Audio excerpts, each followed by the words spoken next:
Bismillahirrahmanirrahim. Assalamualaikum warahmatullahi wabarakatuh.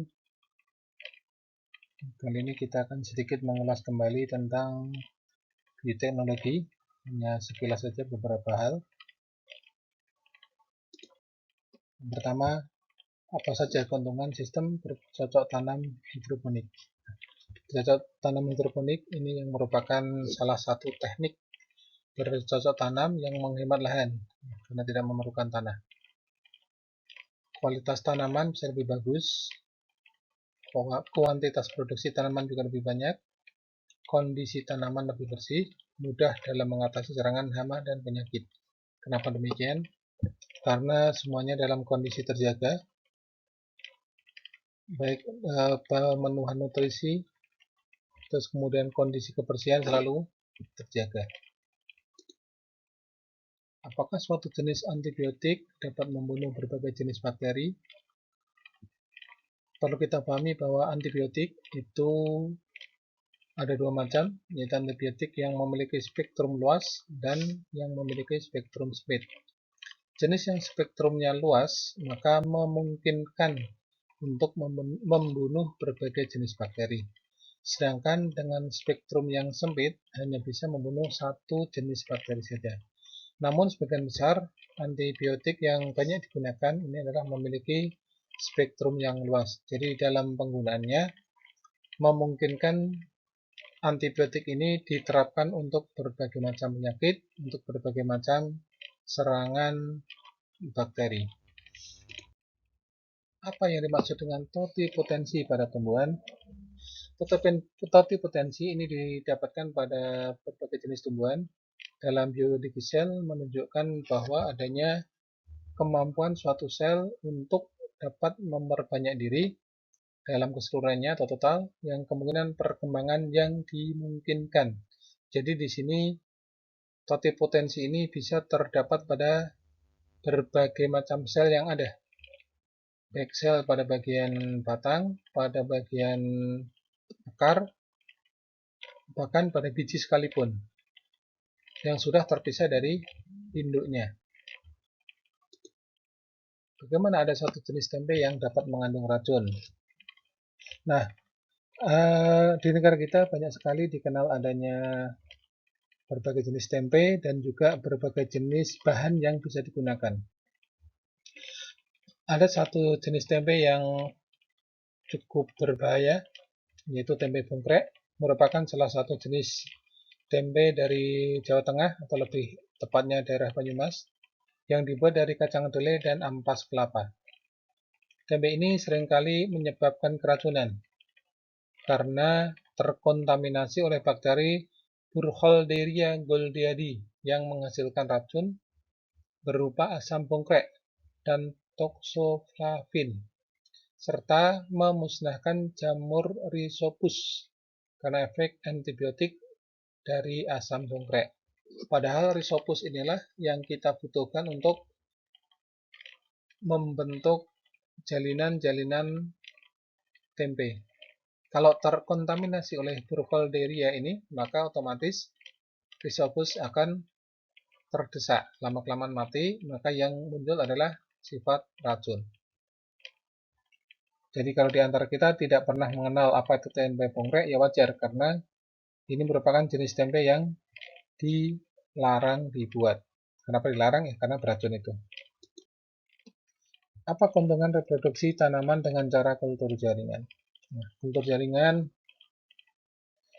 dapat membuat bibit tanaman baru dalam waktu yang singkat dalam jumlah yang banyak. Kenapa demikian? Kaitannya dengan yang berikutnya, tidak akan merugikan tanaman induk karena hanya sebagian kecil saja yang diambil sebagai bahan bibit. Jadi seperti yang tadi pada totipotensi itu bisa mengambil bagian manapun dari tumbuhan, maka ketika kita ingin membuat kultur jaringan, bahan yang kita ambil pun cukup sedikit, cukup seujung kuku bisa. Nah, dari yang seujung kuku itu kemudian ditumbuhkan menjadi kalus. Nah, kalusnya ini nanti akan dipotong-potong kembali sesuai dengan berapa tunas yang tumbuh. Nah, kalau kita mengambil satu lembar daun kemungkinan besar bisa menjadi ratusan bahkan ribuan tanaman. Maka selembar daun yang diambil dari tumbuhan, induknya tidak akan terganggu. Masih segar bugar ya, tidak akan menyebabkan stres. Terus kemudian juga memiliki sifat keturunan sama dengan induknya. Sebagaimana perkembangbiakan vegetatif yang lain, maka perkembangbiakan vegetatif dengan cara kultur jaringan juga akan membawa sifat-sifat yang dimiliki oleh induknya tanpa ada percampuran, ya karena bukan bentuk persilangan. Keuntungan yang lain adalah dapat menyelamatkan jenis-jenis tanaman yang hampir punah. Ya, ada beberapa jenis tanaman yang hampir punah, reproduksinya susah, berbuahnya pun juga jarang, bahkan ada yang sampai 4 tahun baru berbuah sekali. Nah, kalau menunggu dari biji, ini juga sangat lama, maka salah satu cara bagaimana agar tumbuhan ini bisa diselamatkan adalah dengan cara membuat kultur jaringan.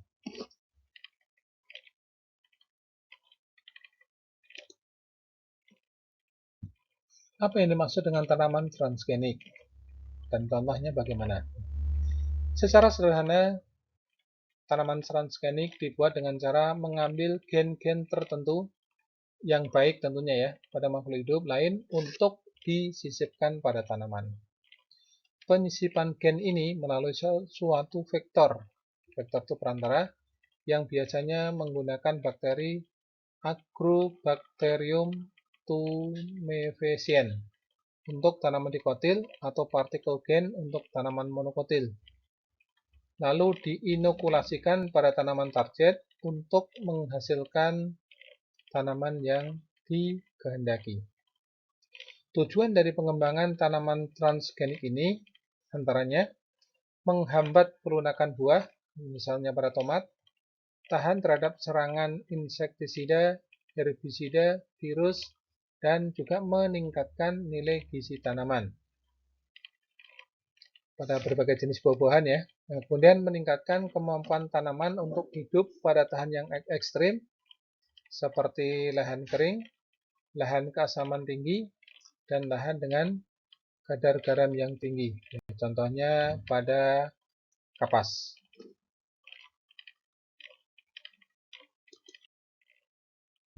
Bagaimanakah bioteknologi dapat bermanfaat sebagai pengendali hama? Ya, telah ditemukan salah satu spesies bakteri entomopatogenik yang bernama Bacillus thuringiensis. Nah, bakteri ini dipilih merupakan pilihan utama dalam pemanfaatan mikrobia sebagai agensia pengendalian hayati serangga hama. Bacillus thuringiensis dalam proses pertumbuhannya menghasilkan badan inklusi telah diketahui bersifat toksik terhadap beberapa serangga dari anggota ordo Lepidoptera. Maka Bacillus thuringiensis ini kemudian digunakan sebagai pembasmi hama dari ordo Lepidoptera. Apa kelebihan kecap dibandingkan dengan kedelai sebagai bahan dasarnya? Kita ketahui kecap dibuat dari kedelai. Bisa lebih tahan lama, awalnya karena melalui proses fermentasi.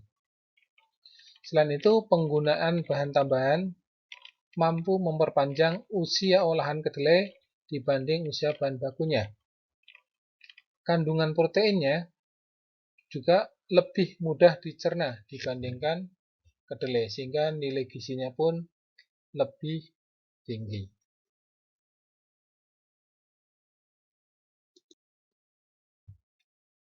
Apa keunggulan dari protein sel tunggal daripada bakteri?